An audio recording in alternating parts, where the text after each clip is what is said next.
আলহামদুলিল্লাহ, জুমার খুতবার শুরুতেই সেই মহান রবের দরবারে শুকরিয়া আদায় করছি যে আল্লাহ সুবহানাহু ওয়া তাআলার অশেষ অনুগ্রহে, অশেষ দয়ায় এই বরকতময় মাসের বরকতময় দিনে আমরা যথাসময়ে এই জুমার খুতবায় অংশগ্রহণ করার তৌফিক পেয়েছি। সংক্ষিপ্ত আকারে বলি আলহামদুলিল্লাহ। লক্ষাধিক দুরূদ এবং তাসলিমাত অবতীর্ণ হোক আমাদের সর্বশ্রেষ্ঠ নবী মুহাম্মদ সাল্লাল্লাহু আলাইহি ওয়াসাল্লামের প্রতি, যেই রাসূল আমাদের ব্যক্তি জীবনের আদর্শ, যে রাসূল আমাদের পারিবারিক জীবনের আদর্শ, যে রাসূল আমাদের সামাজিক জীবনের আদর্শ, যে রাসূল আমাদের রাষ্ট্রীয় জীবনের আদর্শ, সেই রাসূলের প্রতি সংক্ষিপ্ত আকারে দুরূদ প্রেরণ করি সাল্লাল্লাহু আলাইহি ওয়াসাল্লাম। সম্মানিত মুসল্লিবৃন্দ, আজকের জুমার খুতবার আলোচনার বিষয়বস্তু আপনাদের পূর্ব অবগত, আর তা হচ্ছে একজন মুসলিম নারী কি করে তার পরিবারে পর্দাকে মেইনটেইন করবে, একজন মুসলিম নারী কিভাবে তার নিজের হিজাবকে বাস্তবায়ন করবে। সময় যেহেতু সংক্ষিপ্ত, আলোচ্য বিষয়কে সামনে রেখে এবং আমাদের রমাদান যেহেতু শেষ, রমাদানের কয়েকটি আবেদন নিবেদন আপনাদের কাছে রেখে আজকের জুমার খুতবার ইতি টানবে ইনশাআল্লাহ। ওয়া মা তাওফিকি ইল্লা বিল্লাহ। একজন নারীর প্রধান এবং প্রথম যেই পর্দা মেইনটেইন করতে হবে তা হচ্ছে দৃষ্টির পর্দা। আল্লাহ সুবহানাহু ওয়া তাআলা নারীদেরকে লক্ষ্য করে বলছেন, তোমরা তোমাদের দৃষ্টিকে অবনত রাখো। তাহলে একজন নারীর প্রথম পর্দা হচ্ছে দৃষ্টিকে অবনত রাখা। কারণ পৃথিবীতে অপোজিট পার্সনের, নারী পুরুষের যত ফিতনা আছে, এই ফিতনার সূচনা হয় দৃষ্টি থেকে। এই জন্য আল্লাহ প্রথমে বলেছেন দৃষ্টিকে অবনত রাখতে। নারীরা হচ্ছে শারঈ দৃষ্টিকোণ থেকে মুক্তার মতো। মুক্তা যেমন ঝিনুকের মাঝে একেবারেই অবরুদ্ধ অবস্থায় থাকে, এজন্যই মুক্তা বেশি দামি। নারীরাও ইসলামের সহজলভ্য বিষয় নয়, তাকে চাইলেই পাওয়া যাবে না। তাকে পেতে গেলে ইসলামী শরিয়া ক্রাইটেরিয়া মেইনটেইন করে তাকে প্রাপ্য সম্মান দিয়েই তবে তাকে পেতে হবে। কাজে নারীকে সস্তাতে পাওয়া যায় না। এই জন্য নারীকে ওই মুক্তা যেমন ঝিনুকের ভিতরে লুকায়িত অবস্থায় সংরক্ষিত থাকে, একজন নারীকেও ঠিক ওইভাবে সংরক্ষিত অবস্থায় থাকতে হবে যে তাকে পাবে তার জন্য। যে আগেই যদি মুক্তা রাস্তাঘাটে বাজারঘাটে ঘুরে বেড়ায় নিজেকে উন্মুক্ত করে দিয়ে, তাহলে সে আর নিজেকে ওই মুক্তার মতো দামি রাখতে পারবে না। তাহলে নারীকে দামি রাখতে গেলে কি করতে হবে? পর্দা করতে হবে। আর পর্দার প্রথম পর্দা হচ্ছে দৃষ্টিকে অবনত রাখা। দ্বিতীয় যে পর্দা একজন নারীর, সেটা হচ্ছে দেহকে আবৃত করে রাখা, নিজের পুরা দেহ অবয়বকে আবৃত করে রাখা। এইটা আমরা বুঝবো যে কিভাবে একজন নারী নিজের দেহকে আবৃত করে রাখবে। তার আগে আমরা একটু জানার চেষ্টা করি যে রাসূল সাল্লাল্লাহু আলাইহি ওয়াসাল্লামের সময়ের যারা নারী ছিল, তারা নিজেদেরকে কিভাবে মুক্তার মতো করে রাখত। উম্মু সালামা রাদিয়াল্লাহু আনহা বলছেন যে একদিন আমি রাসূল সাল্লাল্লাহু আলাইহি ওয়াসাল্লামকে জিজ্ঞাসা করলাম, আল্লাহ রাসূল, যে আতুসাল্লিল মারআতু ফি দিরইন ওয়া খিমার, একজন মহিলা কি শুধু একটা বড় ওড়না বা চাদর আর জামা পরে সালাত পড়তে পারবে? মানে একজন মহিলার শুধু একটা জামা আছে আর শুধু একটা বড় ওড়না বা চাদর আছে, লাইসা আলাইহা হিজা, এবং সেই মহিলার কোনো পরনের, আমরা যেটাকে লুঙ্গি বা পায়জামা জাতীয় কোনো পোশাক নেই, শুধু এই দুইটা পোশাক আছে, তাহলে সে কি সালাত পড়তে পারবে? আল্লাহ রাসূল সাল্লাল্লাহু আলাইহি ওয়াসাল্লাম উত্তরে বললেন, নাম, হ্যাঁ, শুধু জামা আর শুধু ওড়না বা শুধু চাদর, এই দুইটা পোশাক দিয়ে একজন মহিলা সালাত পড়তে পারবে। কখন? ইদা কানা দিরউ সাবিগান, যদি জামাটা এত বড় হয় যে যেই জামা একদম পায়ের নিচ পর্যন্ত আবৃত করে ফেলে, মানে জামা এত বড় যেটা পায়ের নিচ পর্যন্ত চলে যায়, তাহলে একজন মহিলা এই দুইটা পোশাক দিয়ে সালাত পড়তে পারবে। এইটার আলোচনা বিস্তারিত আমরা পরে আসব। এখন এখানে যে হাদিস নিয়ে আসলাম, এটার উদ্দেশ্য হচ্ছে যে রাসূলের সময়ও মহিলারা তিনটা পোশাক পরতো নিজেদেরকে আবৃত রাখার জন্য। এক, লুঙ্গি বা পায়জামা জাতীয় জিনিস। দুই, তার উপরে একটা জামা পরতো, যেই জামা হতো লম্বা। আর এই কারণেই রাসূল বলেছেন যে জামা যদি লম্বা হয়ে পায়ের তল পর্যন্ত চলে যায় তাহলে পায়জামা না হলেও চলবে। আর তিন নম্বরে যেই জিনিসটা পরতো নারীরা, সেটা হচ্ছে বড় ওড়না বা বড় চাদর। আর এই কারণে আল্লাহ সুবহানাহু ওয়া তাআলা কোরআনের ভিতরে বলেছেন যে ইয়া আইয়ুহান নবী কুল লিআজওয়াজিকা ওয়া বানাতিকা ওয়া লিনিসাইল মুমিনিন, হে নবী আপনি আপনার স্ত্রী এবং মুসলিমদের কন্যা এবং মুসলিমদের স্ত্রীদেরকে বলে দিন ইদনিনা আলাইহিন্না মিন জালাবিবিহিন্না, তারা যেন একটা বড় ওড়নাকে তারা তাদের একদম দেহাবের উপরে আবৃত করে নেয়। তাহলে স্বাভাবিকভাবে আমরা এখন যে পরিচিত শব্দ থ্রি পিচ, তিনটা পিচ, এই তিনটা পিচ রাসূলের জামানার মহিলারাও পরতো নিজেদেরকে আবৃত করে রাখার জন্য, যেটা এই হাদিস থেকে বোঝা যায়। এখানে দুইটা জিনিস আরও বোঝা যায়। জামা যেটা ছিল সেটা বড় লম্বা ছিল, ওড়না বা চাদর যেটা ছিল সেটা অনেক বেশি লম্বা বা বড় ছিল। এবার আসেন, আমরা যারা মহিলারা স্বাভাবিকভাবে নিজেদের পর্দাকে কিভাবে মেইনটেইন করব, এই কথা বলার আগে আমি জরুরি একটা কথা বলি।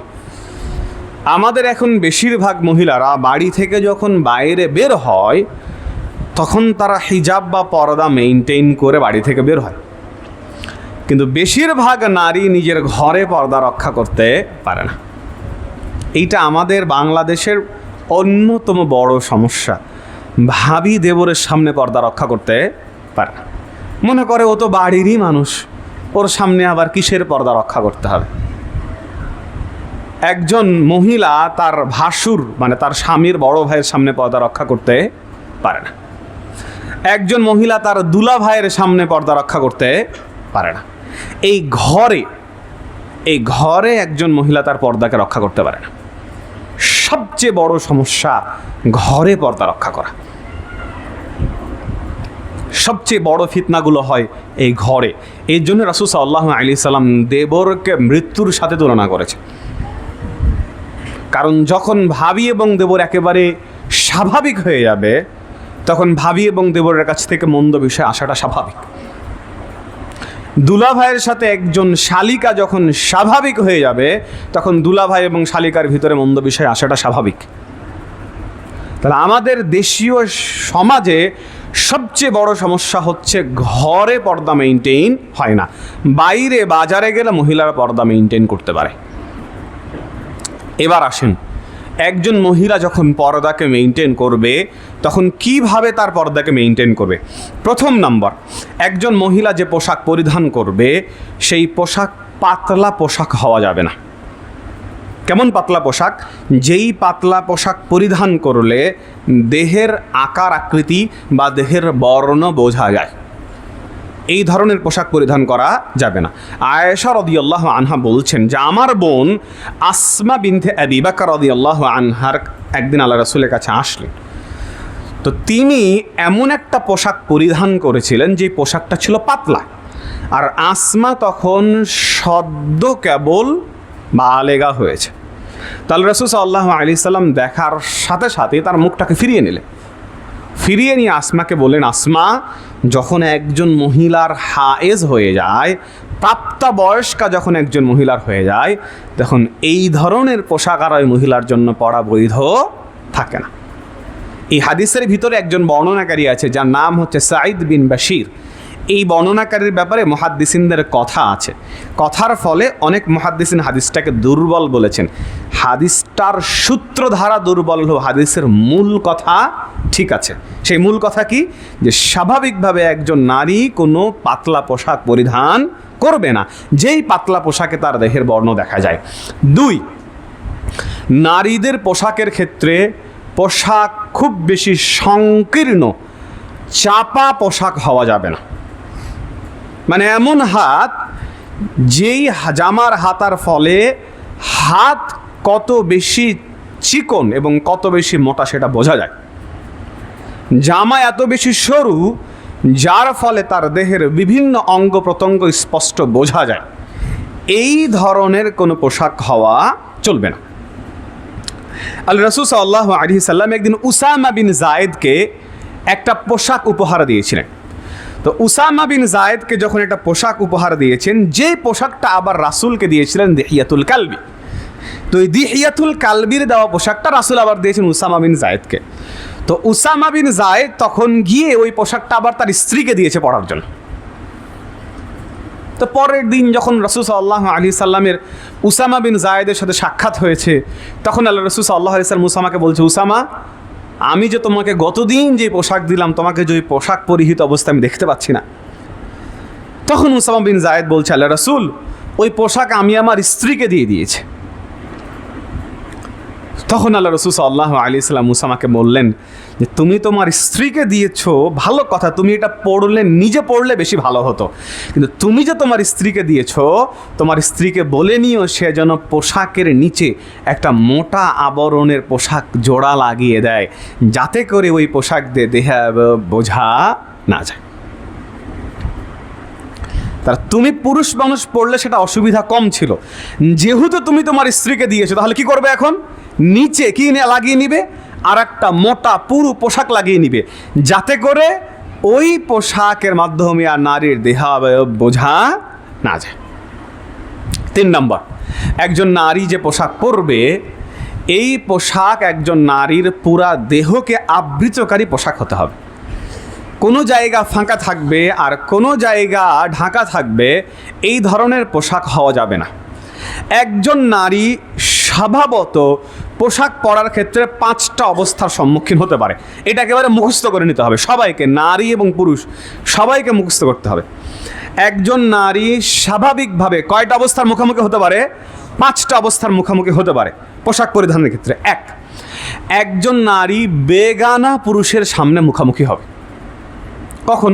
সে বাইরে যাচ্ছে, বাজারে যাচ্ছে, বিভিন্ন জায়গায় যাচ্ছে, মেহমানের বাড়িতে যাচ্ছে, তখন একজন নারীর বেগানা পুরুষের মুখোমুখি হতে হচ্ছে। তো একজন নারী যখন বেগানা পুরুষের মুখোমুখি হবে, তখন একজন নারীকে এমন পোশাক পরিধান করতে হবে যেই পোশাক তার পুরা দেহকে আবৃত করে রাখে। এমনকি একজন নারীকে এমন পোশাক পরিধান করতে হবে যেই পোশাক একজন নারীর মুখকে ঢেকে রাখে, যেই পোশাক একজন নারীর হাতের এই যে কাফ তালু পর্যন্ত ঢেকে রাখে।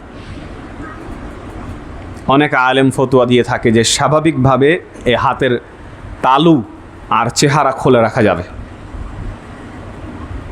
চেহারা ঢাকা একজন মহিলার জন্য জরুরি। চেহারা ঢাকা একজন মহিলার জন্য জরুরি। শুধু চেহারা নয়, হাতও ঢাকা একজন মহিলার জন্য জরুরি যখন সে পর পুরুষের মুখোমুখি হবে। আমি আপনাকে টানা কিছু হাদিস শোনাই চেহারা ঢাকা কত জরুরি। আল্লাহ সুবহানাহু ওয়া তাআলা বলছেন, ফাইযা সাআলতুমুহুন্না মাতাআন ফাসআলুহুন্না মিন ওয়ারাই হিজাব ওয়া ইযা সাআলতুমুহুন্না, যদি তোমাদের মহিলাদের কাছ থেকে কিছু চাইতে হয়, আপনার বাড়ির প্রতিবেশী, আপনার একটা কোদালের দরকার, আপনার বাড়িতে কোদাল নেই, তাহলে আপনি কি করবেন? পার্শ্বের বাড়ির কাছে চাইতে যাবেন। তো পার্শ্বের বাড়িতে কোদাল চাইতে গেছেন, তো সেখানে যখন কোদাল চাইতে গেছেন বাড়িতে পুরুষ নাই, তাহলে কোদালটা কে আগিয়ে দিবে? মহিলা আগিয়ে দিবে। তো আপনি মহিলার কাছেই চাইবেন কি সরাসরি বাড়িতে ঢুকে যাবেন? না। আল্লাহ বলছেন যদি কিছু চাইতে হয় তাহলে ফাসআলুহুন্না মিন ওয়ারাই হিজাব, পর্দার আড়াল থেকে চাও। বাইরে থেকে সালাম দিয়ে বলো যে আমার এই জিনিসের প্রয়োজন আছে, এই পর্দার আড়াল থেকে বাইরে থেকে চাইবা, এরপরে মহিলা তোমাকে যেটা দেওয়া সেটা তোমাকে দিয়ে দিবে। তো যদি মহিলা চেহারা খোলাই যাবে, তাহলে ওই মহিলার সামনে সরাসরি মুখোমুখি হয়ে কোদাল নিলে কি অসুবিধা ছিল? বুঝতে পারিনি মনে হয়। যদি চেহারা পরপুরুষের সামনে খোলা রাখাই যায়, তাহলে স্বাভাবিকভাবে আপনি প্রতিবেশীর মহিলার কি দেখবেন? স্বাভাবিক প্রতিবেশী মহিলা কি অবস্থায় থাকে? মুখ খোলা অবস্থায় থাকে। তাহলে আপনি সরাসরি যদি দেখতেন, তাহলে তাকে মুখ খোলা অবস্থায় দেখতেন। তাহলে মুখ খোলা দেখা যদি বৈধই হয়, তাহলে আল্লাহ পর্দার আড়াল থেকে কেন চাইতে বললেন? তার মানে মুখ সৌন্দর্যের মূল জায়গা, এটা দেখা যাবে না। আমি আপনাদের পরস্পর কয়েকটা হাদিস শোনাই। আয়েশা রাদিয়াল্লাহু আনহা বলছেন যে ইয়ারহামুল্লাহ, আল্লাহ সুবহানাহু ওয়া তাআলা রহম করুন কাদের প্রতি? আল মুহাজিরাতিল আউয়াল, প্রথম দিকে যেই মহিলারা মক্কা থেকে মদিনায় হিজরত করেছিল, এই মহিলাদের প্রতি আল্লাহ রহম করুন। মানে প্রথম পর্যায়ে মক্কা থেকে মদিনায় হিজরতকারী যারা নারী ছিল, আল্লাহ তাদের প্রতি রহম করুন। কেন আল্লাহ তাদের প্রতি রহম করবেন? আয়েশা রাদিয়াল্লাহু আনহা বলছেন যে আল্লাহ তাআলা যখনই নাজিল করলেন ওয়াল ইয়াদরিবনা বিখুমুরিহিন্না আলা জুয়ুবিহিন্না, তারা যেন তাদের বড় ওড়নাটাকে তাদের একদম বড় মানে বুকের গ্রীবার উপরে লম্বা করে টানিয়ে দেয়, যখনই আল্লাহ এ পর্দার আয়াত নাজিল করে দিয়েছেন, তখনই ওই মহিলাদের গায়ে চাদর ছিল। মহিলাদের গায়ের চাদরটাকে তারা সাথে সাথে পর্দার আয়াত নাজিল হওয়ার সাথে সাথেই ছিঁড়ে তারা তাদের মুখকে ঢেকে নিয়েছিলেন। যখনই শুনেছেন যে আল্লাহ নাজিল করেছে গায়ে চাদর ছিল, চাদরকে ছিঁড়ে তারা খিমার বানিয়ে ফেলেছিলেন। এই যে মুখ ঢাকা জরুরি। রাসূল সাল্লাল্লাহু আলাইহি সাল্লামের দুই স্ত্রীর ঘটনা আমি আপনাদেরকে শোনাই। প্রথম নম্বর স্ত্রী, হাদিসের বর্ণনাকারী আনাস রাদিয়াল্লাহু আনহু, তিনি বলছেন যে আকামান নবী সাল্লাল্লাহু আলাইহি সাল্লাম বাইনা খাইবার ওয়াল মদিনা সালাসা লায়াল, আল্লাহ রাসূল খাইবার বিজয় করার পরে যখন ফিরছিলেন, তখন খাইবার আর মদিনা, এই খাইবার মদিনার মাঝামাঝি জায়গায় আল্লাহ রাসূল 3 দিন অবস্থান করেছিলেন। কয়দিন? 3 দিন। এই যাত্রা বিরতি দিয়েছিলেন 3 দিন। এই 3 দিন যাত্রা বিরতির সময় আল্লাহ রাসূল সাল্লাল্লাহু আলাইহি সাল্লাম সফিয়া বিনতে হুয়াইকে বিবাহ করেছিলেন। এই সফিয়া বিনতে হুয়াইয়ের সাথে বাসরও করেছিলেন এই যাত্রা বিরতির 3 দিনের সময়। তো যাত্রা বিরতির 3 দিনে যখন সফিয়া বিনতে হুয়াইয়ের সাথে তিনি স্বাভাবিকভাবে তিনি বাসর করেন, তো সাহাবারা নিশ্চিত নয় যে রাসূল তাকে বিবাহ করেছেন নাকি সে রাসূলের দাসী হিসাবে আছে। কারণ কি? সফিয়া বিনতে হুয়াই ছিল সম্ভ্রান্ত ইহুদিদের মেয়ে। খাইবার বিজয় হওয়ার পরে সফিয়া বিনতে হুয়াই সে দাসী হিসাবে গনিমত প্রাপ্ত হয়। তো স্বাভাবিকভাবেই দাসীরা, মানে যারা গনিমত প্রাপ্ত নারী হয়, তারা দাসী হয়ে যায়। তাহলে সে দাসী ছিল। তো রাসূল সাল্লাল্লাহু আলাইহি সাল্লাম তাকে বিবাহ করেছেন কি না করেছেন এটা জানে না। তাহলে রাসূল সাল্লাল্লাহু আলাইহি সাল্লাম বাসর করার পরের দিন সবাইকে দাওয়াত দিতে বললেন যে সবাইকে দাওয়াত দাও। তো দাওয়াত দেওয়া হলো। আনাস রাদিয়াল্লাহু আনহু বলছেন আল্লাহ রাসূল সাল্লাল্লাহু আলাইহি সাল্লাম নির্দেশ দিলেন, এরপরে দস্তরখানা বিছিয়ে দেওয়া হলো। তো দস্তরখানা বিছিয়ে দেওয়া, সাধারণত বিয়ের ওলিমার দাওয়াত কি দিয়ে খাওয়া হবে? আমরা তো এখন পোলাও, রোস্ট, কোরমা অনেক কিছু দিয়েই খাই, কিন্তু রাসূল সাল্লাল্লাহু আলাইহি সাল্লামের সময় বিয়ের সবচেয়ে উত্তম খাবার ছিল গোস্ত এবং রুটি। তো আনাস রাদিয়াল্লাহু আনহু বলছেন আল্লাহ রাসূল যে দাওয়াত দিতে বললেন সবাইকে, তো খাবার আপ্যায়নে গোস্ত এবং রুটি ছিল না। তাহলে কি ছিল? আল্লাহ রাসূল দস্তরখানা বিছিয়ে দিয়ে কিছু পনির, কিছু ঘি, কিছু খেজুর, কিছু ছাতুর কথা পাওয়া যায়, এগুলো ছিল খাবার। তো সাহাবারা আসলেন। সাহাবারা এসে দস্তরখানায় বসে তারা ওই খাবার খাচ্ছেন, আর সাহাবারা কানাকানি করছে, এটা কি আল্লাহ রাসূলের স্ত্রী নাকি আল্লাহ রাসূলের দাসী? এটা কি আল্লাহ রাসূলের স্ত্রী নাকি আল্লাহ রাসূলের দাসী? এটা কানাকানি করছে। তো কানাকানি করে এবার সাহাবারা ফায়সালা দিচ্ছে যে যদি আল্লাহ রাসূল তাকে পর্দা করান, তাহলে বুঝবো সে আল্লাহ রাসূলের স্ত্রী, আর যদি আল্লাহ রাসূল তাকে পর্দা না করান, তাহলে বুঝবো সে আল্লাহ রাসূলের স্ত্রী নয়। কারণ দাসীদের জন্য কি নেই? পর্দা নেই। বুঝতে পেরেছি মনে হয়। এইটা সাহাবারা খেতে খেতে এবার তারা সিদ্ধান্ত নিয়েছেন।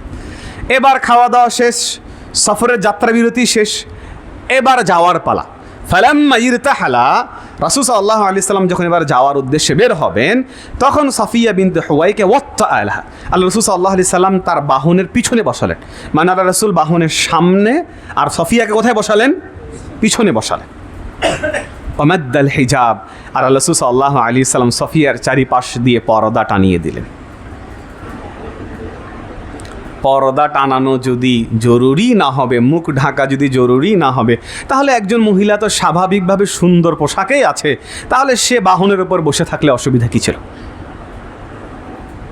মুখ ঢাকা জরুরি। এই জন্য আমাদের আগের যে সময়ের যে গরুর গাড়িগুলো ছিল, তো গরুর গাড়িগুলো কি করা হতো, সামনের দিক ঢেকে দেওয়া হতো, পিছনের দিক ঢেকে দেওয়া হতো। তো এইভাবে রাসূল একদম ঢেকে দিলেন।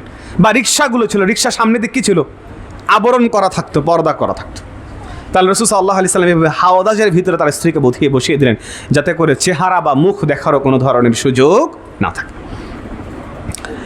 আরেকজন স্ত্রী যায়নাব বিনতে জাহাশ রাদিয়াল্লাহু আনহা, এই হাদিসের বর্ণনাকারী আনাস রাদিয়াল্লাহু আনহু। আনাস যেহেতু বাড়ির খাদেম, তিনি এই ব্যাপারগুলো বেশি জানেন। তো আনাস রাদিয়াল্লাহু আনহু বলছেন যে আমি সবচাইতে বেশি জানি কখন পর্দার আয়াত নাজিল হয়েছে। পর্দার আয়াত কখন নাজিল হয়েছে এটা আমি সবচাইতে বেশি জানি।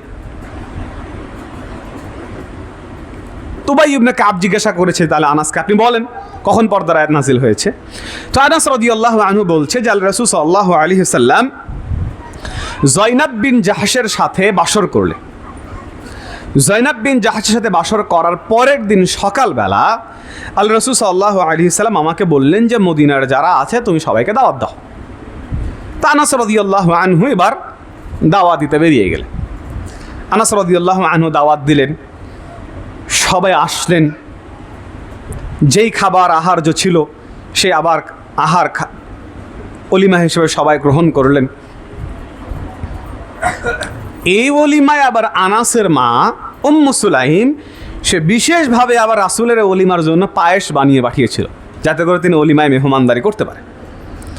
তো সব খাওয়া দাওয়া শেষ হয়ে কিছু মানুষ চলে গেছে, আর কিছু মানুষ ওইখানে বসেই আছে।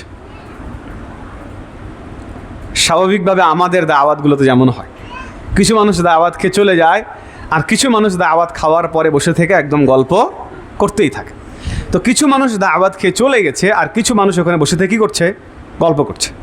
তাহলে রাসূল সাল্লাল্লাহু আলাইহি সাল্লাম খুব বিরক্ত বোধ করলেন, যায় না কেন। কিন্তু বাড়ির মেহমান সরাসরি আল্লাহ রাসূল বলতে পারছেন না। তখন আল্লাহ রাসূল সাল্লাল্লাহু আলাইহি সাল্লাম কী করলেন, মজলিস থেকে উঠে গেলেন। উঠে গিয়ে রাসূল সাল্লাল্লাহু আলাইহি সাল্লাম হাঁটা শুরু করলেন। তো ওই যায়নাব বিনতে জাহাশের বাড়ি থেকে হাঁটতে হাঁটতে হাঁটতে হাঁটতে রাসূল আয়েশার বাড়ির দরজা পর্যন্ত গেলেন। তো আনাস বলছে যে রাসূল যখন হাঁটছে আমিও তখন রাসূলের পিছনে হাঁটা শুরু করেছি, হাঁটতে হাঁটতে হাঁটতে হাঁটতে আয়েশার দরজা পর্যন্ত।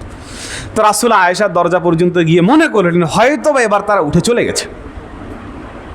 তো রাসূল আবার ঘুরে আসলেন। তো আনাস বলছে আমিও রাসূলের পিছনে ঘুরে ঘুরে আসতে আসতে আসলাম, এসে দেখি তারা এখনও বসে গল্প করছে, তারা যায়নি। তো রাসূল সাল্লাল্লাহু আলাইহি সাল্লাম আবার বিরক্ত হয়ে আবার হাঁটা শুরু করলেন আয়েশার ঘর পর্যন্ত। হাঁটতে হাঁটতে হাঁটতে হাঁটতে হাঁটতে হাঁটতে আয়েশার ঘর পর্যন্ত গেলেন। আনাস বলছে আমিও হাঁটতে হাঁটতে হাঁটতে হাঁটতে রাসূলের পিছ আনাসের ঘর পর্যন্ত গেলাম। গিয়ে এবার রাসূল মনে করলেন হয়তো বা তারা চলে গেছে। মেহমানের সম্মান দেখেন, রাসূল সরাসরি চলে যেতে বললে মনক্ষুণ্ণ হবে, কষ্ট পাবে, ওই জন্য রাসূল সরাসরি চলে যাওয়ার কথা বলছেন। আবার আয়েশার দরজা পর্যন্ত গিয়ে এবার রাসূল ভাবলেন হয়তো এবার চলে গেছে। তো আনাস বলছেন আল্লাহ রাসূল সাল্লাল্লাহু আলাইহি সাল্লাম ফিরে আসলেন, আমিও রাসূল সাল্লাল্লাহু আলাইহি সাল্লামের সাথে ফিরে আসলাম। ফিরে এসে দেখছি এবার ওই লোকেরা চলে গেছে, মানে দাওয়াতি যারা মেহমান ছিল তারা চলে গেছে। আর আল্লাহ তাআলা পর্দার আয়াত নাযিল করে দিলেন। যখনই পর্দার আয়াত নাযিল হয়ে গেল, আল্লাহ রাসূল সাল্লাল্লাহু আলাইহি সাল্লাম তখন মাদ্দাল হিজাব, আমার মাঝে আর তার স্ত্রীদের মাঝে পর্দা টানিয়ে দিলেন। এই আয়াত নাজিল হওয়ার আগ পর্যন্ত আনাস যেহেতু বাড়ির খাদেম, সে সব স্ত্রীদের সামনে যেত, সবার কাছেই যেত। যখনই আয়াত নাজিল হয়ে গেল তখন আর স্বাভাবিকভাবে বাড়িতে কাজ করা ব্যক্তি আর স্ত্রীদের সামনে যেতে পারবে না, স্ত্রীদের চেহারা দেখতে পারবে না। তখন একদম মাঝখানে পর্দা টানিয়ে আবরণ করে দিলেন, আনাস তোমার জায়গা ওই পারে, তুমি আর স্বাভাবিকভাবে এ পারে আসতে পারবে না। যদি মুখ ঢেকে রাখা জরুরি না হতো তাহলে পর্দা টানানোর কোনো প্রয়োজন ছিল না। আয়েশা রাদিয়াল্লাহু আনহা বলছেন আল্লাহ রাসূল সাল্লাল্লাহু আলাইহি সাল্লাম ইউসাল্লিল ফাজরা, ফজরের সালাত পড়াতেন। আল্লাহ রাসূল সাল্লাল্লাহু আলাইহি সাল্লাম ফজরের সালাত পড়াতেন। আর ফজরের সালাতে শুধু পুরুষরা অংশগ্রহণ করতো তা নয়, বরং ফজরের সালাতে নারীরাও অংশগ্রহণ করত। নারীরা অংশগ্রহণ করার পরে নারীরা ফিরে যেত মুতালাফিআতিন বিমুরুতিহিন্না, নারীরা এত বড় চাদরকে তারা তাদের গায়ের ওপরে, চেহারার ওপরে জড়িয়ে রাখতো যে মা ইয়ারিফুহুন্না আহাদুন, এই বড় চেহারা ওনার কারণে নারীদেরকে পাশাপাশি হাঁটলেও চেনা যেত না যে এটা কোন মহিলা যাচ্ছে। মানে স্বাভাবিকভাবে আমাদের নারীরা যেইভাবে নিকাব করে সেলাইযুক্ত কাপড় দিয়ে, রাসূলের সময় মহিলাদের এরকম সেলাইযুক্ত কাপড় ছিল না। তারা কি করতেন, বড় একটা চাদরকে নিয়ে একদম মুখাবয়ব সহ তারা কি করতেন, ঢেকে রাখতেন। আয়েশা রাদিয়াল্লাহু আনহা অন্য হাদিসের ভিতরে বলছেন যে আল্লাহ রাসূল সাল্লাল্লাহু আলাইহি ওয়াসাল্লামের সাথে আমরা একবার সফরে যাচ্ছিলাম, তো কানা রুকবানু ইয়ামুরুন, আমরা সফরে আছি, তো আমরা যাত্রা বিরতি দিয়েছি অথবা সফরে আছি, এ সময় কিছু আরোহী পাশ দিয়ে অতিক্রম করত। তো যখনই আমরা দেখতাম যে পরপুরুষ আরোহী পাশ দিয়ে অতিক্রম করছে, তখনই আমরা কি করতাম, সাদালাত ইহদানা জিলবাহা, মাথার ওপরে স্বাভাবিক যে মহিলার কাপড়টা আছে, পরপুরুষকে দেখার সাথে সাথে আমরা কাপড়টাকে নামিয়ে দিতাম নিচে, কাপড়টাকে নামিয়ে দিয়ে আমরা চেহারাটাকে ঢেকে দিতাম। এরপরে যখন এই বাহকরা পার হয়ে যেত, চলে যেত, তখন আমরা আবার আমাদের নিজেদের পুরুষদের সামনে আমরা আবার আমাদের চেহারাকে আবৃত করতাম, আমাদের নিজেদের মাঝে আমরা আমাদের চেহারাকে আবৃত করতাম। তাহলে যখনই পরপুরুষ মহিলারা দেখতে পেতেন তখনই তারা তাদের চেহারাকে আবৃত করে রাখতেন। যে কথা বলছিলাম যে একজন মহিলা, সময় সংক্ষিপ্ত, একজন মহিলার পর্দা করার ক্ষেত্রে 5 অবস্থা হতে পারে। তার প্রথম অবস্থা হচ্ছে পরপুরুষ, বেগানা পুরুষের সামনে পর্দা করা। বেগানা পুরুষের সামনে পর্দা করার ক্ষেত্রে একজন মহিলাকে চেহারা, হাতের কফ, এমনকি পায়ের তালু পর্যন্ত ঢেকে রাখতে হবে। 2, একজন মহিলা সালাত আদায় করার সময় কি ধরনের পর্দা মেইনটেইন করবে। সালাত আদায় করার সময় একজন মহিলার 2টা অবস্থা হতে পারে। 1, যখন সালাত আদায় করছে তখন একজন মহিলার কাছে বা সামনে পরপুরুষ আছে। যেমন আমরা যারা হজ উমরা করতে গেছি মসজিদুল হারামে, সেখানে নারীদের সালাতের স্থানগুলোতে পুরুষরা স্বাভাবিকভাবে যাতায়াত করে, তার মানে সেখানে পরপুরুষ আছে। বা ঈদের যখন সালাত আদায় করতে আসা হয় তখন দেখা যায় অনেক ক্ষেত্রে নারীদের সাথে পুরুষদের সাক্ষাৎ হয়ে যায়। তো মহিলা এমন কোনো জায়গায় সালাত পড়ছে যে জায়গায় পরপুরুষ আছে, এমন যদি হয় তাহলে মহিলাকে সালাতরত অবস্থাতেও পরপুরুষের সামনে চেহারা এবং হাতকে ঢেকে রাখতে হবে। 2, মহিলা এমন জায়গায় সালাত পড়ছে যে জায়গায় তার পরপুরুষ নেই, হয় তার স্বামী আছে অথবা মহিলা আছে। যেমন আমাদের এখানে এখন মহিলারা যেখানে সালাত পড়ে সেখানে শুধুই মহিলারা থাকে, এমন জায়গায় যদি মহিলারা সালাত পড়ে তাহলে সেই ক্ষেত্রে হাতের কফ এবং চেহারা খোলা রেখে সালাত আদায় করবে। তবে জরুরি হচ্ছে পায়ের পাতা পর্যন্ত ঢেকে রাখা। কোনো একজন মহিলার যদি পায়ের পাতা উন্মুক্ত হয়ে যায় সালাত আদায় করার সময়, তাহলে তার সালাত বাতিল হয়ে যাবে। সাবধান, এইটা আমরা অনেক মহিলারা গুরুত্বই দিই না। স্বাভাবিক যেই পোশাক পরছি, আমাদের যেই পায়জামা আছে টাকনুর ওপর পর্যন্ত, অনেক মহিলা ওই টাকনুর ওপর পর্যন্ত পায়জামা দিয়ে কী করি, পোশাক পরে সালাত আদায় করে নিচ্ছি। সালাত অবস্থায় 2টা জিনিস বৈধ খোলা মহিলার, 1 চেহারা আর 2 হাতের কফ।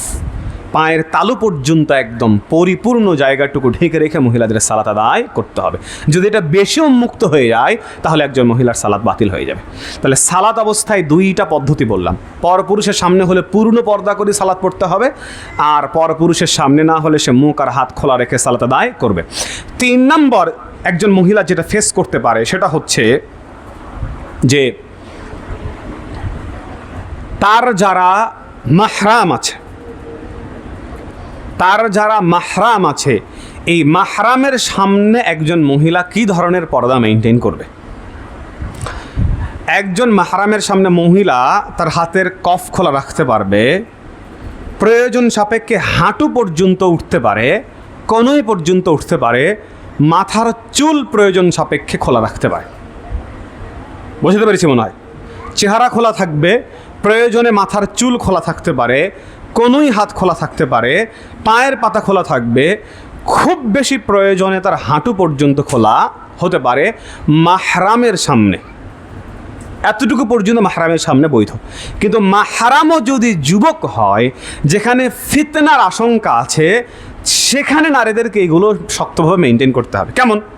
ভাই কিন্তু সে যুবক ভাই, ফিতনার আশঙ্কা আছে, চাচা কিন্তু সে যুবক চাচা, ফিতনার আশঙ্কা আছে।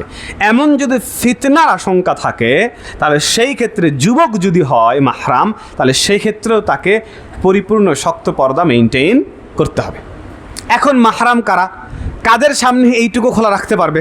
কোনটুকু বললাম মনে আছে? চেহারা, মাথা, হাতের কোনোই, পা আর পায়ের সর্বোচ্চ টাকনু পর্যন্ত, এতটুকু মাহরামের সামনে খোলা রাখতে পারবে। মাহরামকে মাহরাম বলা হয় ওই পুরুষকে যেই পুরুষ একজন নারীর জন্য চিরস্থায়ী বিবাহ করা হারাম।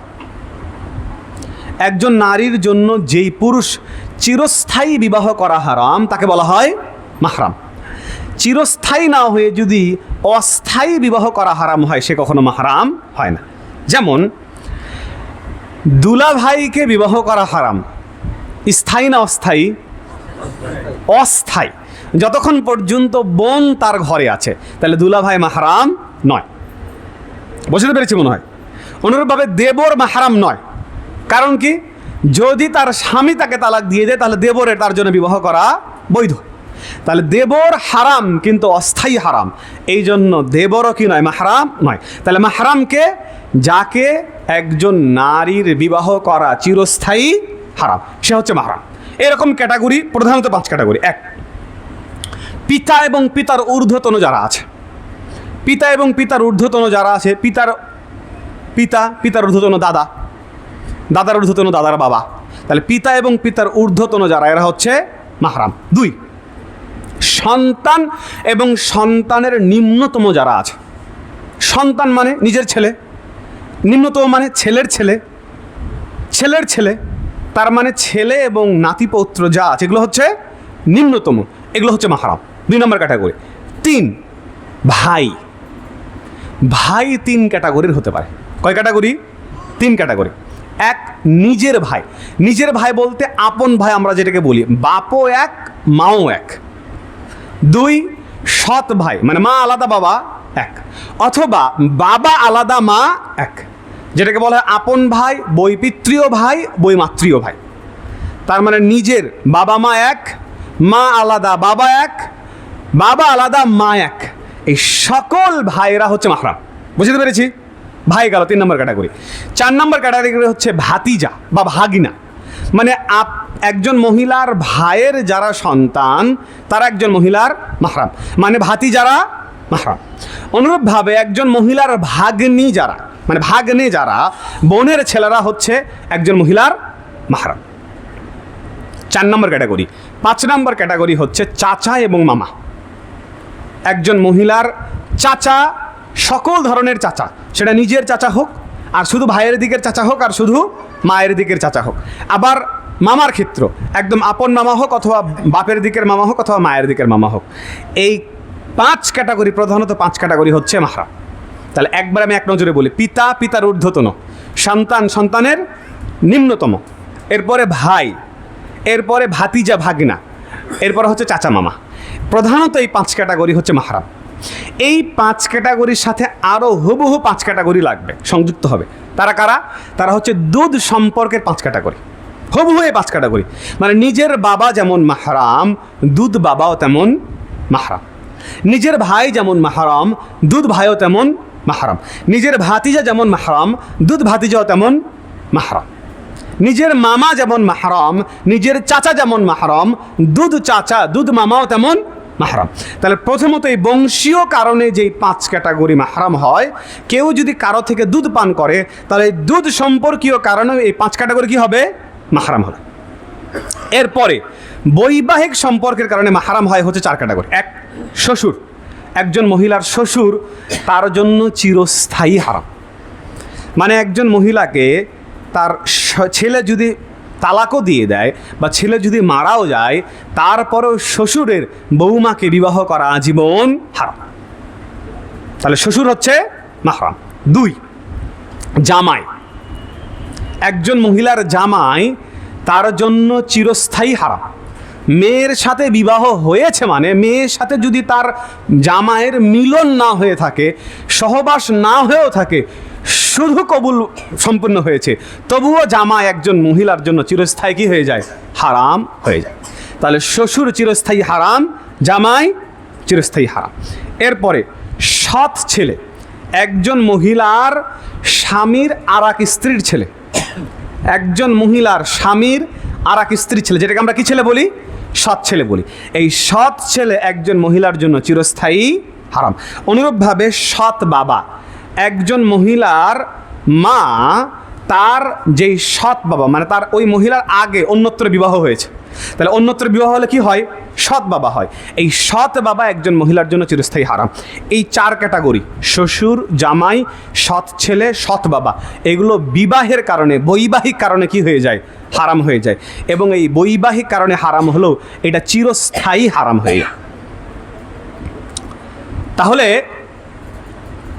আমরা এই পর্যায়ে আলোচনা করছিলাম যে একজন মহিলা তার মাহরামের সামনে কিভাবে পর্দা করবে। তাহলে মাহরামের সামনে এই বিষয়গুলো খোলা রাখতে পারবে, এবং মাহরাম হচ্ছে এরা যাদের কথা আমরা বললাম, এর বাইরে যত পুরুষ আছে সকল পুরুষ হচ্ছে একজন মহিলার জন্য পরপুরুষ। নাম্বার 3, একজন মহিলা আর একজন মহিলার সামনে কিভাবে পর্দা মেনটেন করবে। মহিলা 2 ক্যাটাগরির। যদি কাফেরা মহিলা হয়, সেটা হিন্দু হোক, ইহুদি হোক, নাসারা হোক, এরকম ইহুদি, নাসারা, হিন্দু মহিলাদের সামনে মুসলিম মহিলা তার সৌন্দর্য প্রকাশ করতে পারবে না, এটা মহিলার জন্য বৈধ নয়। এটা আমরা অনেক সময় মহিলারা বুঝতে পারি না, কিন্তু না, বিধর্মী মহিলা একজন বেগানা পুরুষের মতো। কারণ কি? একজন বেগানা মহিলা, একজন বিধর্মী মহিলা যখন আপনার সৌন্দর্য দেখবে, এই সৌন্দর্য গিয়ে তার কওমের নিকটে, তার স্বামীর নিকটে, তার বাড়িতে গিয়ে কী করবে? সৌন্দর্য প্রকাশ করতে পারে। কাজে আপনার সৌন্দর্য একজন বিধর্মী মহিলার কাছে নিরাপদ নয়। এই জন্য বিধর্মী মহিলার কাছে সৌন্দর্য প্রকাশ করা যাবে না। আর নিজেদের যদি মহিলা হয়, মুসলিমা নারী যদি হয়, তাহলে স্বাভাবিকভাবে নিজেদের আব্রুকে ঢেকে রাখার চেষ্টা করবে। তবে প্রয়োজন যদি হয়ে যায়, একান্ত মিনাসররা ইলা রুখবা, মানে নাভি থেকে নিয়ে হাঁটু পর্যন্ত পুরুষের যে স্বাভাবিক পর্দা, এই পর্দাটুকু একজন নারী আর একজন নারীর ক্ষেত্রে প্রযোজ্য হবে। বাকি স্বাভাবিকভাবে একজন নারী আর একজন নারীর সামনে নিজেকে আবৃত করে রাখবে। প্রয়োজন হলে এর বাইরের অংশটুকু খোলা যাবে। এরপরে একজন মহিলা তার স্বামীর সামনে কি ধরনের পর্দা মেনটেন করবে। একজন মহিলা তার স্বামীর সামনে 2 ধরনের পর্দা মেনটেন করবে। 1, স্বামীর সামনে সে যে কোনো ধরনের পোশাক পরিধান করতে পারে, অসুবিধার জায়গা নেই, আপত্তির জায়গা নেই। তবে স্বামীর সামনে এমন কোনো পোশাক পরিধান করা যাবে না যেই পোশাকগুলো পুরুষের সাদৃশ্যপূর্ণ পোশাক হয়ে যায় অথবা বিধর্মীদের সাদৃশ্যপূর্ণ পোশাক হয়ে যায়। অনেক মেয়েরা বাড়িতে শার্ট পরে, তো শার্ট কাদের পোশাক? পুরুষের পোশাক। অনেক মেয়েরা বাড়িতে ওয়েস্টার্ন কালচারের পোশাক পরে, তো ওয়েস্টার্ন কালচার কাদের? বিধর্মীতে। তাহলে স্বামীর সামনে যে কোনো ধরনের পোশাক পরিধান করে একজন নারী থাকতে পারবে, তবে সাদৃশ্যপূর্ণ কোনো পোশাক পরিধান করা চলবে না। তবে স্বাভাবিক নারীরা বাড়িতে থাকলেও শালীন পোশাক পরিধান করে থাকাই উত্তম। কারণ আল্লাহ রাসূল সাল্লাল্লাহু আলাইহি ওয়াসাল্লামের ভাষ্য অনুযায়ী বোঝা যায়, স্বামী স্ত্রীরা যখন পরস্পরে মিলন করে তখন ফেরেশতারা সেখান থেকে সরে যায় লজ্জায়। একজন নারী এবং পুরুষ যখন টয়লেটে পেশাব পায়খানা করতে ঢুকে তখন তার লজ্জাস্থানকে উন্মুক্ত করে, তখন ফেরেশতারা সেখান থেকে চলে যায়। অনুরূপভাবে আল্লাহ সুবহানাহু ওয়া তাআলাও উলঙ্গ অবস্থায় কোনো মানুষকে দেখতে অপছন্দ করে। এই জন্য বাড়িতে আপনার জন্য স্বাভাবিক সব পোশাক পরা বৈধ হলেও সবসময় এই 2টা কারণে শালীন পোশাক পরিধান করে বাড়িতে থাকাই উত্তম। যে কথা বলছিলাম, তাহলে আমাদের নারীরা যে পোশাক পরিধান করবে তার 3 নম্বর পয়েন্ট আমাদের আলোচনা চলছিল, যে একজন মহিলাকে এমন পোশাক পরিধান করতে হবে যেই পোশাক তার পুরা দেহকে আবৃত করে রাখবে। সেখানে আমরা 5টা ধরন বলেছিলাম যে একজন মহিলা এই 5 অবস্থার মুখোমুখি হতে পারে। এবার আপনারা মিলিয়ে দেখবেন, নারী এবং পুরুষরা আপনারা স্বাভাবিকভাবেই 5 অবস্থার মুখোমুখি হন। এই 5 অবস্থায় যে 5 ধরনের পর্দার কথা বলা হয়েছে, এই 5 ধরনের পর্দাকে মেনটেন করবেন। বাকি কয়েকটা পয়েন্ট বলে আলোচনা শেষ করবে ইনশাআল্লাহ। 3 নম্বর পয়েন্টের পরে 4 নম্বর যে পয়েন্ট, সেটা হচ্ছে একজন নারী এমন কোনো পোশাক পরিধান করা যাবে না যে পোশাকটা আমি একটু আগেই বলেছি, যে পোশাকটা সাদৃশ্যপূর্ণ পোশাক হয়ে যায়। বিধর্মীদের সাথে সাদৃশ্যপূর্ণ পোশাক নারী কখনোই পরতে পারবে না, সেটা ঘরে ঘরের বাইরে সবসময়। পুরুষের সাথে সাদৃশ্যপূর্ণ পোশাক একজন নারী কখনোই পরতে পারবে না, সেটা ঘরে হোক আর ঘরের বাইরে হোক। আল্লাহ রাসূল সাল্লাল্লাহু আলাইহি সাল্লাম যেই নারী পুরুষদের পোশাককে পরিধান করে তাদের প্রতি লাআনাত করেছেন। তার মানে যেই নারী প্রাপ্তাবয়স্কা জিন্স প্যান্ট পরছে ওই নারীর প্রতি আল্লাহর লানত। যেই মহিলা প্রাপ্তাবয়স্কা শার্ট পরছে ওই নারীর প্রতি আল্লাহর লানত। যেই মহিলা ঘরের ভিতরে টি শার্ট পরছে ওই মহিলার প্রতি আল্লাহর লানত। অনুরূপভাবে একজন মহিলা ওয়েস্টার্ন কালচারের প্রাপ্তবয়স্ক মহিলা, ছোটদের ক্ষেত্রে বিধান ভিন্ন, ছোট বাচ্চাদের ক্ষেত্রে বিধান ভিন্ন। এই বিধানগুলো সব কাদের জন্য? প্রাপ্তবয়স্কা নারীদের ক্ষেত্রে। একজন প্রাপ্তবয়স্কা নারী সে কোনো ওয়েস্টার্ন কালচার পড়তে পারবে না, নিষিদ্ধ, হারাম বাড়িতে ওয়েস্টার্ন কালচার পড়া। আল্লাহ রাসূল সাল্লাল্লাহু আলাইহি সাল্লাম বলছেন, মান তাশাব্বাহা বিকওমিন ফাহুয়া মিনহুম। কোনো নারী যদি, কোনো পুরুষ যদি ওয়েস্টার্ন কালচারের কোনো কালচারকে গ্রহণ করে তাহলে সে তাদেরই দলভুক্ত হবে। এরপরে একজন নারী পোশাক পরিধান করার সময় গৌরবের পোশাক পরিধান করা যাবে না। এটা আমরা অনেকেই বুঝি না। গৌরবের পোশাক বলতে দামি পোশাক নয়। একজন পরিচ্ছন্ন দামি পোশাক পরিধান করতে পারবে, কিন্তু পরিচ্ছন্ন দামি পোশাক পরিধান এই উদ্দেশ্যে করা যাবে না যে আমি ঈদের দিন পরে যাব, আর 5 মহিলা দেখবে, আর দাম জিজ্ঞাসা করবে, আর বলবে কত বড় লোকেরা রে এত দামি পোশাক পরেছে। এইটা হচ্ছে গৌরবের পোশাক। আল্লাহ রাসূল সাল্লাল্লাহু আলাইহি সাল্লাম বলছেন যে মান লাবিসা লুবসুশ শাহরা, কোনো একজন ব্যক্তি যদি এইরকম গৌরবের প্রসিদ্ধির উদ্দেশ্যে, খ্যাতির উদ্দেশ্যে, মানুষ তার প্রশংসা করবে এই উদ্দেশ্যে যদি কেউ কোনো পোশাক পরিধান করে, আল্লাহ সুবহানাহু ওয়া তাআলা কিয়ামতের দিন তাকে লাঞ্ছনার পোশাক পরিধান করাবেন। কাজেই গৌরবের উদ্দেশ্যে, অহংকারের উদ্দেশ্যে পোশাক পরিধান করা চলবে না। আল্লাহ রাসূল সাল্লাল্লাহু আলাইহি সাল্লাম অন্য হাদিসের ভিতরে বলছেন যে কোনো একজন ব্যক্তি যদি সাউবা শুহরাতিন ফি দুনিয়া, দুনিয়াতে যদি এইরকম প্রসিদ্ধি বা খ্যাতির উদ্দেশ্যে পোশাক পরিধান করে, তাহলে কিয়ামতের দিন আল্লাহ সুবহানাহু ওয়া তাআলা তাকে এমন পোশাক পরাবেন যেই পোশাক সে দুনিয়াতে পরেছিল, ঠিক এই পোশাক পরে সুম্মা তুলহিবা ফিহিন নার, ওই পোশাকে আল্লাহ আগুন ধরিয়ে দিবে। তার দুনিয়াতে যে প্রসিদ্ধি এবং খ্যাতির উদ্দেশ্যে জাঁকজমকপূর্ণ পোশাক পরিধান করবে, কিয়ামতের দিন আল্লাহ আপনার ওই পোশাকে আগুন ধরিয়ে দিবে। এই জন্য এই ধরনের পোশাক পরিধান করা যাবে না। নাম্বার 6, যেটা এখন আমাদের সবচেয়ে বড় সমস্যা, সেটা হচ্ছে আমাদের নারীদের পোশাকে বিভিন্ন ধরনের ছবি থাকে, বিভিন্ন জীবন্ত প্রাণীর ছবি থাকে, বিশেষ করে ভ্যানিটি ব্যাগগুলোতে থাকে, অনেক ক্ষেত্রে পোশাকও থাকে। তো পোশাকে এই ধরনের জীবন্ত ছবি স্পষ্ট হারাম। আল্লাহ রাসূল সাল্লাল্লাহু আলাইহি ওয়াসাল্লামের কথা অনুযায়ী যেখানে এই ধরনের জীবন্ত ছবি থাকে সেখানে ফেরেশতারা প্রবেশ করে না। ইসলামের মূল কনফ্লিক্ট, বিরোধিতা হচ্ছে এই ছবি মূর্তির সাথে। কাজে এমন কোনো পোশাক পরিধান করা যাবে না যে পোশাকগুলোতে ছবি এবং মূর্তি থাকে। আলোচনা অনেক, আমি আলোচনার প্রথম অংশ শেষ করতে পারি নাই আর কি। আলোচনাকে আমরা গুটিয়ে নিচ্ছি, সর্বশেষ যে পয়েন্টটা বলে আলোচনা শেষ করব। একজন মহিলা বাড়ি থেকে বের হওয়ার সময় সুগন্ধি ব্যবহার করে বাড়ি থেকে বের হতে পারবে না। পোশাকে সুগন্ধি ব্যবহার করা চলবে না। স্বাভাবিকভাবে মহিলা এবং পুরুষ উভয়ের জন্য সুগন্ধি ব্যবহার করা সুন্নাত। এটা আবার ভুল বোঝা যাবে না, এটা আবার যেন এইটা মনে না করে যে মহিলারা সুগন্ধি ব্যবহার করতে পারবে না। না, স্বাভাবিকভাবে পুরুষ এবং মহিলা উভয়ের জন্য সুগন্ধি ব্যবহার করা সুন্নাত। মহিলা যখন বাড়িতে শুধু তার স্বামীর সামনে থাকবে, বাড়িতে থাকবে, তখন মহিলার সুগন্ধি ব্যবহার করতে পারে। এমনকি আল্লাহ রাসূল সাল্লাল্লাহু আলাইহি সাল্লাম যেই মহিলারা ঋতুবতী থেকে মুক্ত হয়, হায়েজ থেকে মুক্ত হয়, সেই মহিলাদেরকে আল্লাহ নবী সাল্লাল্লাহু আলাইহি সাল্লাম সুগন্ধি ব্যবহার করতে বলেছেন, যাতে করে মন্দ যে দুর্গন্ধ আছে, মন্দ দুর্গন্ধগুলো যেন চলে যায়। তাহলে মহিলারা স্বাভাবিক বাড়িতে থাকলে সুগন্ধি ব্যবহার করতে পারবে, অসুবিধার জায়গা নেই।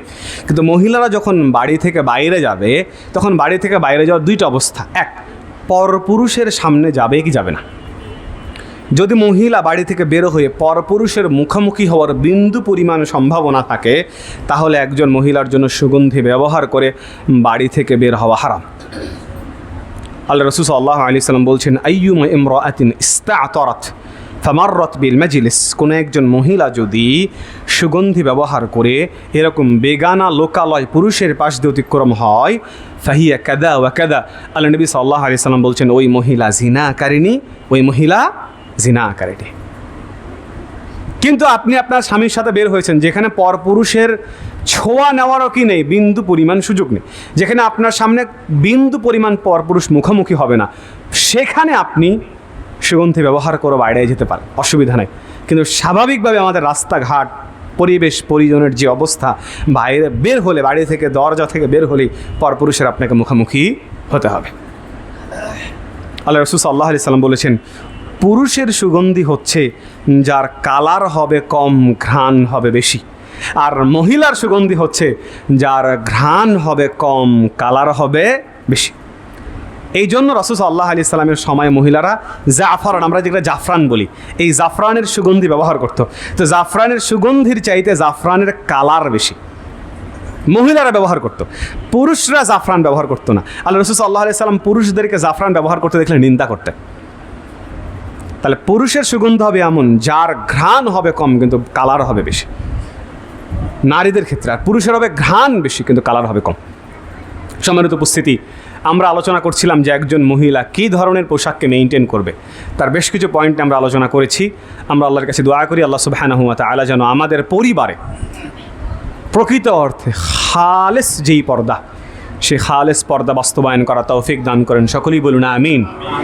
আমরা আল্লাহ সুবহানাহু ওয়া তাআলার কাছে দোয়া করি, পর্দা একটা মহিলার জন্য অবধারিত বিধান। একজন মহিলা নিজেকে পর্দাবিহীন বানিয়ে তাহাজ্জুদ পড়েও জান্নাতের আশা করা কঠিন।